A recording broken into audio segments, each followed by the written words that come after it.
Parce que avant, tu étais en azote solide, tu avais utilisé l'azote solide? En 32 ans de boulot de boutique, j'ai utilisé une année de l'azote solide et jamais je referai. Ouais, c'est intéressant parce que finalement, on a beaucoup d'agriculteurs qui sont en azote solide et puis du coup, ils sont assez réticents à passer en azote liquide. Du coup, enfin, vous qui êtes, vous qui êtes euh, pro, vous utilisez ça tous les jours, qu'est-ce que vous y trouvez, vous, comme avantage, l'azote solide et l'azote liquide? L'avantage, c'est la précision du pulvé. Dans le tracteur, je m'assois, je tape 258 hectares, je capte 125 litres hectares, je multiplie par le nombre d'hectares. La jauge du pulvé, elle me dit si j'en ai assez ou si j'en ai de trop. Si j'en ai de trop, je rebranche le tuyau, je le remets dans la cuve. C'est sur Qu'on le peut pas faire stockage. En stockage, ça n'a rien à voir. Il n'y a pas de.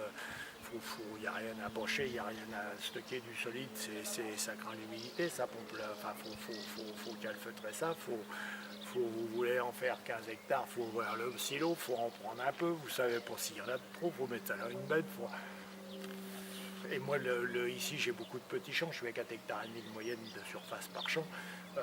Pour faire des bordures de champs propres avec du solide, vous en mettez pas assez et vous faites pas votre bordure sur les 3 premiers mètres. Ça se voit facilement, ou alors vous en mettez assez sur les bordures, puis vous en balancez ou sur le voisin, ou sur la route, ou sur l'accotement.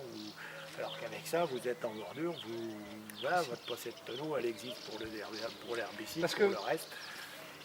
Ce que vous me disiez tout à l'heure, c'est qu'ici, finalement, sur ce pulvé 20, vous avez des tronçons tous les.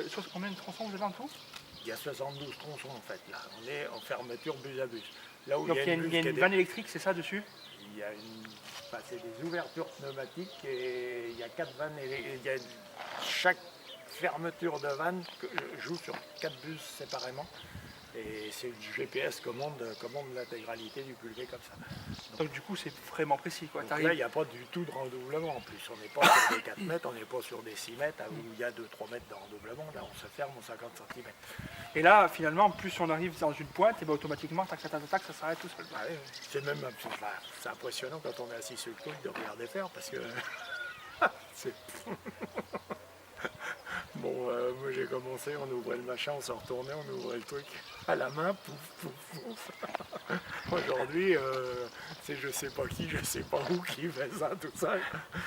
Oui, non, mais voilà, c'est pour ça, même si aujourd'hui les épandeurs à engrais centrifuges ont fait des progrès au niveau distribution, largeur, machin, régularité.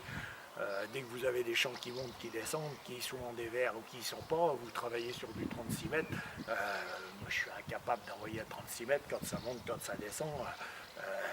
Votre appareil, il plonge plus facilement. Enfin, entre l'azote solide et l'azote liquide, même s'il y a un petit peu de vent, on peut passer l'azote liquide, on ne peut pas passer l'azote solide. Ouais, quoi qu'à la vitesse où c'est envoyé, je ne sais pas s'il y a une grosse différence non plus, mais de toute façon, le vent ne gêne pas pour épandre. Ce qu'il faut essayer, donc, quand on épand sur du liquide, il faut quand même essayer de travailler sur du sol humide, de préférence, et puis essayer d'avoir de l'eau dans les heures ou dans les jours qui viennent, quoi. Le gros inconvénient, c'est comme vous êtes au mois de mars avec des vents d'est, des grands ensoleillements, du sol sec. Il y a une partie de l'azote qui se volatiliserait et qui risquerait de se perdre, de ne pas profiter au sol, mais de profiter de se barrer dans l'atmosphère. Donc bon, il suffit de travailler par des temps couverts, il suffit de travailler, il y a quand même pas mal de périodes où il pleut aussi pour que ça arrive à rentrer, quoi. Je veux dire, on n'a jamais été mis en défaut avec de l'azote liquide par rapport à du solide. De toute façon, si le sol est sec, le solide, bon, il ne s'évapore pas, mais il ne rentre pas et puis il ne travaille pas non plus. Donc.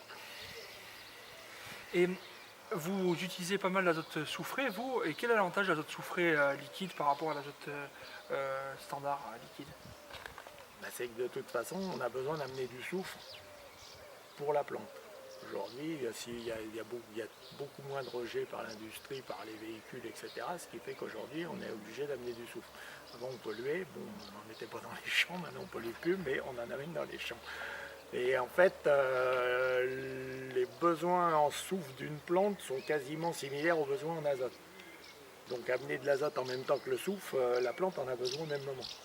On gagnerait en efficacité de l'azote absorbé, on gagnerait en efficacité en amenant du soufre en même temps.